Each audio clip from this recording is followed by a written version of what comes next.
and many memories of earthly life, accompanied by emotional outbursts, mental imprints, they pass into their subtle world and sometimes manifest in certain places.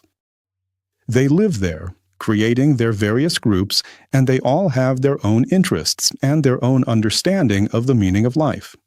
And when they are caught and punished, it is impossible to kill them. In short, not a single spirit can be killed. Or these spirits can be subdued by some powerful mage or tantric practitioner on earth who makes a pact, a contract with them, or takes control of them, and they're bound to serve him. People don't see them. They can pass through people, and they call people blind. Others try to meddle in human affairs. They have attachments from their past memories, and they even try to influence things.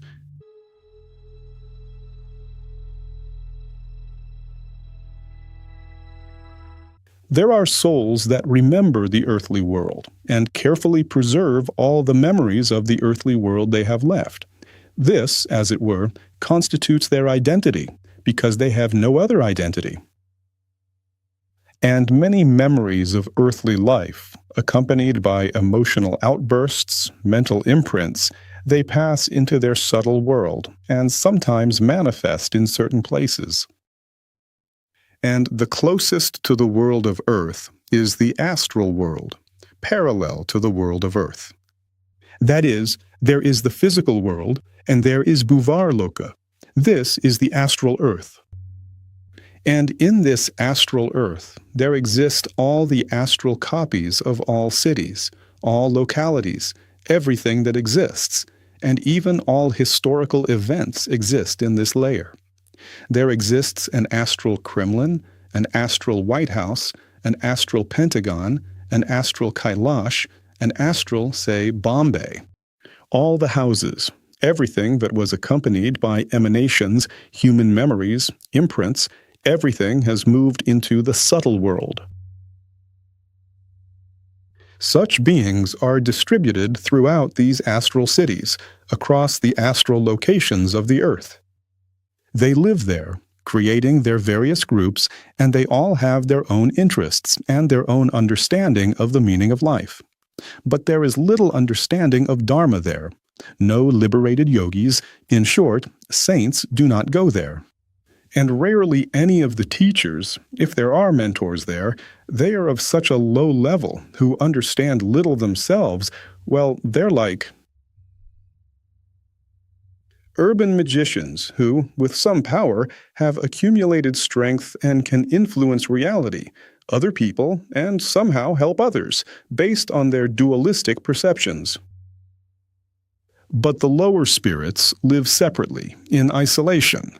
These are like pacts, well, like semi-criminal groups that have gathered into pacts, which periodically attack, trying to control certain interests, just like on Earth.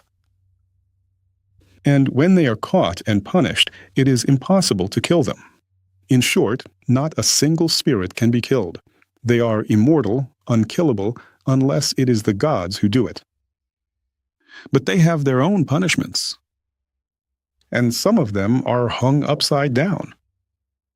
And such hanging upside down, complete immobilization, they are stuffed into some sphere, into a dark barrel, somewhere for 100 years, for 200 years. This is a great punishment, because the soul is in disorientation, in darkness, completely immobilized, and it only has its thinking left. Or some can be placed underground, and also somehow held there by the magical powers of the subtle world. And if someone does not descend to them, does not liberate them, they can stay like that for a very long time, imprisoned in stones, underground, or in a cave, suspended beneath some ground. There are such siddhas, magicians in these worlds, who collect souls, the foolish souls of living beings. They use them for their magical rituals. And they sort of lock them in dungeons, and with their help can take the power of these souls for some of their magical purposes. For example, they put the power of these souls into their weapons. They are used for some rituals. They have whole collections like that.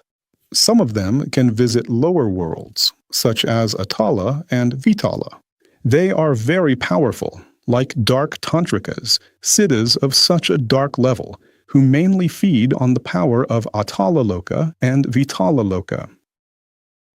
On the contrary, others are guides to higher worlds who, from the memory of their earthly life, pray to the gods they once had, to the gods of Bhuvar Loka, Swarga Loka, and Mahar Loka. That is, there are copies of religions there. And they hope, after living a life in Bhuvar Loka, to be reborn in Swarga Loka or Mahar Loka. They perform rituals, they meditate, and they chant mantras. The higher the world, the more practitioners there are, and the more conscious the attitude toward spiritual life and religion. Finally, the spheres of the higher world of Bhuvar Loka are pure lands where people of one lineage, one community, one tradition, and one religion gather, leading a full sadhana and creating a very harmonious, pure community, where enlightened masters and spiritual teachers truly help one find the path and attain enlightenment. And these are like oases of harmony within this astral world. The world of the Pitrus also belongs to this realm. There, ancestors live according to their ancestral laws and ancient established traditions. Only if there is a strong, solid connection with your ancestral lines, and this genetic memory is strong, family, father, son, grandfather, and they live by the memory of their lineage for 10,000 years in good, decent conditions. As the texts say, their homes are arranged in the old-fashioned way, and they lead a leisurely lifestyle. And the plums there are seedless. The consciousness of beings of Bhuvar Loka. Consciousness here is less egocentric than in humans, but more individualized than in devas. Characteristic features: high sensitivity, emotional plasticity, dependence on the environment. Thought here almost immediately affects form. The physics of Bhuvar Loka. The space is semi-dense, easily traversable, and not strictly localized. Movement is not via roads, but through the tuning of one's state.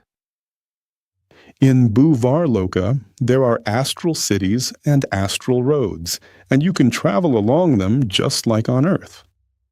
Along the roads. But what's the point if you can travel by the power of thought? However, not all spirits can travel well by the power of thought. Movement is also related to how well prepared the mind of such a spirit is. Spirits with the heaviest karma cannot even remain in this world. They sink or fall underground because they are pulled by the gravity of the lower worlds.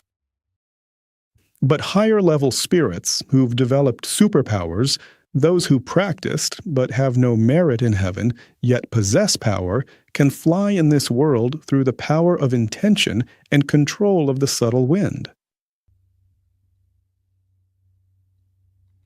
The laws of the magical world apply there, where certain subtle astral barriers can prevent spirits from passing through.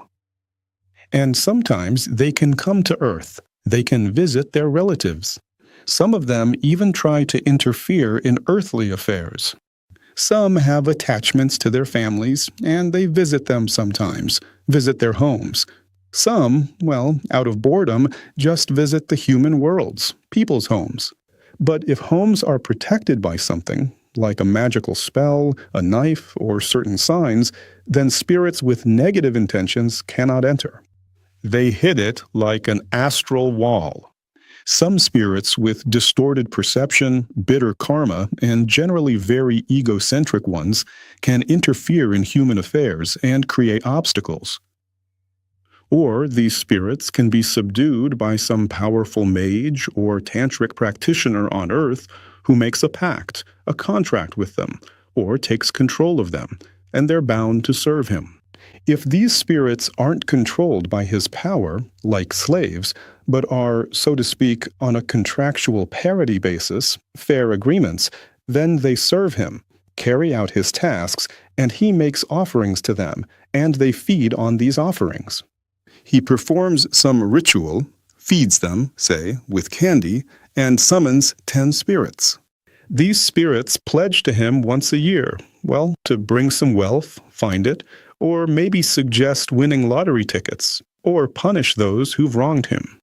So there are such agreements between them. Sometimes certain spirits can even possess the bodies of animals or humans.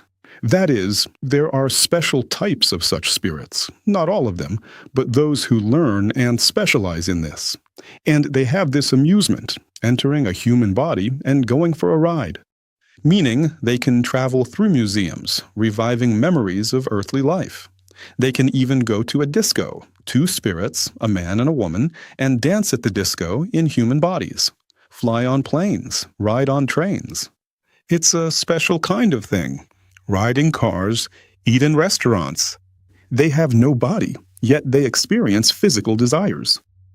And have sex, but they can't do it the way people do, since there's no body, but the desires remain. So they look for a way to enter someone's body, and that person might not even notice. Their sensitivity will simply weaken. They don't take complete control of the consciousness. His consciousness just gets a bit clouded, as if he's lost in thought. And meanwhile, the spirit can enjoy his body. He can go to a restaurant and eat through the person's body. That is, to enjoy everything, to satisfy the desires that he has. People don't see them.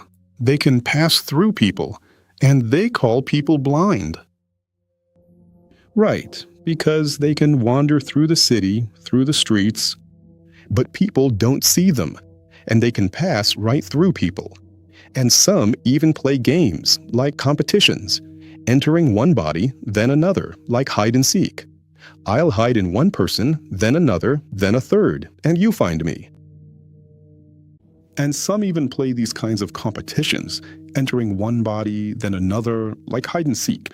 I'll hide in one person, then another, a third, and you try to find me. Others try to meddle in human affairs. They have attachments from their past memories, and they even try to influence things. If they like someone, they take their side. It's a realm where, due to past attachments, they try to influence the current political landscape on an international level. There can even be terrorist spirits who try to influence drivers, cause some kind of disasters, well, basically do something bad. And they have their own goal. Not because they're so malicious.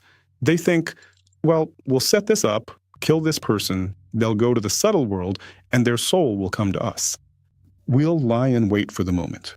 We won't let him enter a higher rebirth into the light, but we can take him for ourselves. He'll be under our control. We'll bring him into our group, into some kind of spirit faction of ours. And there are specialized spirits who wait for such souls and don't let them enter the light, don't let them enter a higher rebirth, but simply pluck them from this plane and try to control them, to influence them. But that's if the soul has no refuge, no protection, if it's materialistic, atheistic, and completely disoriented. It can't remember a mantra. It has no protector. But if the soul has a protector, a guru, a mantra, a deity, a refuge, they cannot approach such a soul. In short, it's a diverse world with a diversity of living beings, with a diversity of different levels,